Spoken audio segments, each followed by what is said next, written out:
I'm back! Back? It's me, Prapti Istiqomah. Mana kabar kalian yang di sana? Rambut kalian yang lagi rontok? Bahkan untuk pria yang mengalami kebotakan dini, rambutnya jadi licin, bentuk huruf M. It's okay, jangan khawatir. Itu keren kok. Om Deddy Kabuzur aja seksi kan rambutnya botak. Masa kalian gak pede? Nah, dalam video ini aku mau berbagikan informasi lagi mengenai nutrisi mengatasi. Bahkan kalian bisa mempraktekkan langsung. Tapi ingat, bahan-bahannya itu harus tersedia. Kalau cuma nonton video aku tapi tidak dipraktekkan,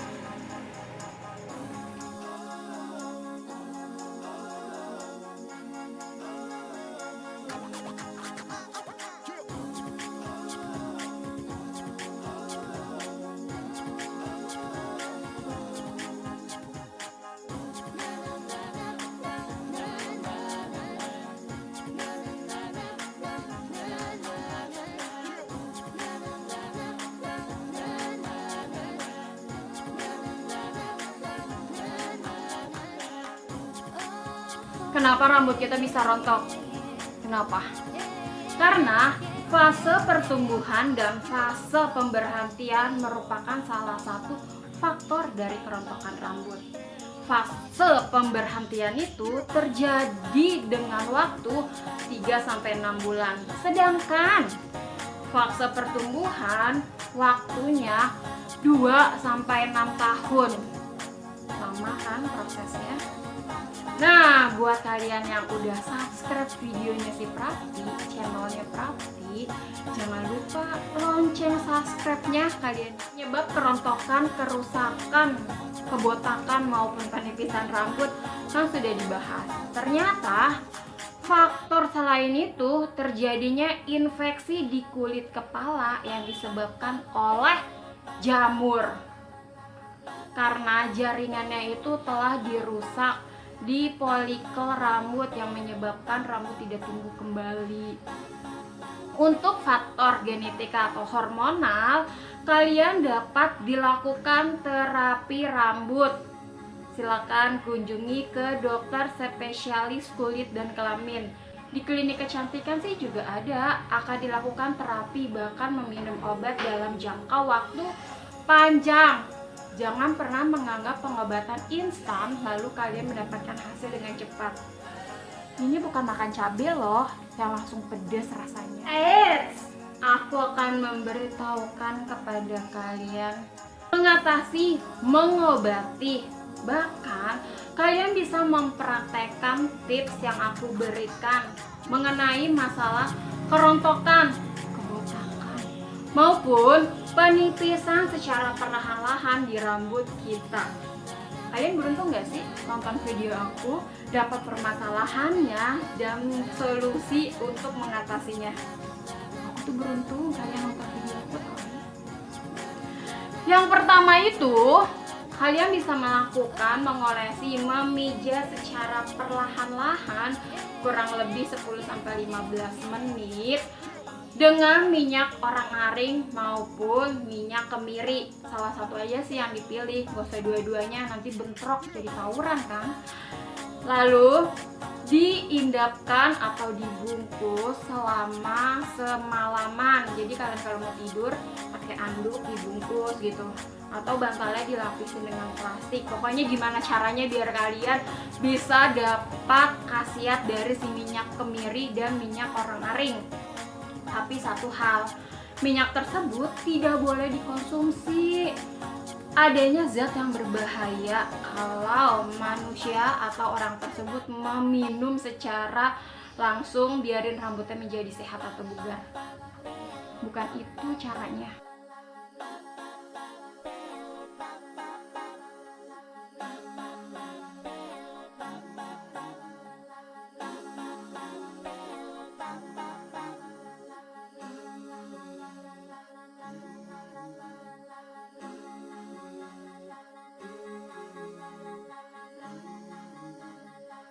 Yang ketiga nih, Tanaman lidah buaya. Kalian bisa melakukannya secara alami. Ambil lidah buaya sehelai itu kan, terus langsung diolesin ke kulit kepala kalian atau ke batang rambutnya ini. Di blender juga bisa. Diamkan selama kurang lebih 2 jam. Dibungkus juga tuh. Tapi baunya itu kayak ketek kok sih. Udah pernah nyobain belum? Kalau aku sih rasanya kayak gitu.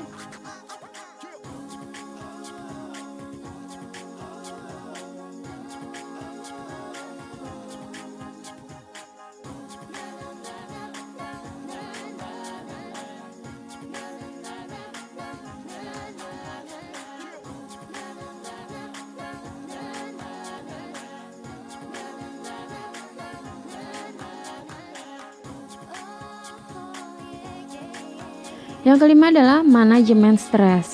Bukan kerontokan saja, semua jenis penyakit berasal dari kesetresan. Kita yang punya masalah dan kita yang mengetahui solusinya seperti apa. Makanya stres itu jangan dipelihara, dikembangkan biar kita menjadi sehat, tidak frustasi, kita bahagia. Bye kesetresan. Keenam, kunjungilah salon kecantikan surganya wanita. Kalian di sana bisa melakukan creambath maupun masker rambut. Mbak, saya mau creambath dong. Oke, obatnya apa? Seledri bisa menyuburkan rambut. Ginseng menguatkan akar rambut. Lidah buaya menyehatkan, melebatkan volumenya jadi banyak. Tips juga sih buat kalian. Kalau untuk rambutnya yang kering, disarankan untuk berkeramas dengan conditioner karena rapuh dan mudah patah. Yang rambutnya berminyak itu elastis kan dalam kerontokan, termasuk rentan juga sih.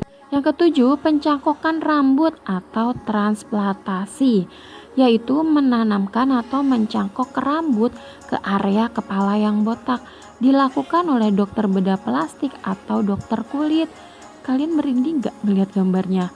Untuk biayanya tidak main-main, seharga rumah di daerah Bekasi. Kalian mau coba metode ini? Fakta atau mitos? Menggunakan penutup kepala, misalkan hijab dan rambut palsu atau wig, dapat merontokkan rambut. Fakta. Karena rambut itu memerlukan namanya oksigen. Kesantaian, slow. Kalian menggunakan hijab jangan dikuncir dengan ketat atau keras-keras. Nanti rambutnya trauma loh. Berikanlah dia kebebasan dalam beberapa jam biar dia benar-benar santai juga seperti kita. Fakta atau mitos? Ibu yang sedang hamil atau setelah melahirkan dan menyusui, jika anak kecilnya, anak bayinya itu memainkan ludah, akan menyebabkan rambutnya kerontokan. Kalau buat orang tua zaman dulu itu adalah fakta ya. Tapi kalau menurut dokter itu adalah mitos. Karena ibu-ibu tersebut sedang mengalami yang namanya perubahan terhadap hormonal. Itu bisa kok diterapi dengan dokter. Fakta atau mitos? Sering memotong rambut akan membuat rambut menjadi panjang dan tebal. Mitos Bu, Pak, mitos. Untuk orang dewasa akan terlihat pangkal rambut lebih bervolume, tebal, banyak. Tetapi ujung rambut itu tidak terlihat. Berlaku untuk anak bayi yang beberapa bulan baru lahir, rambut halusnya itu akan rontok. Kalau tidak tumbuh, kemungkinan tidak tumbuh.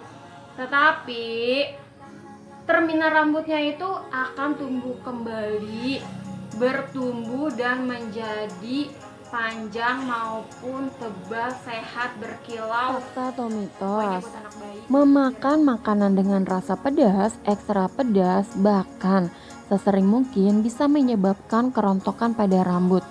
Kalau orang yang bermulut pedas, mengalami juga atau tidak sih?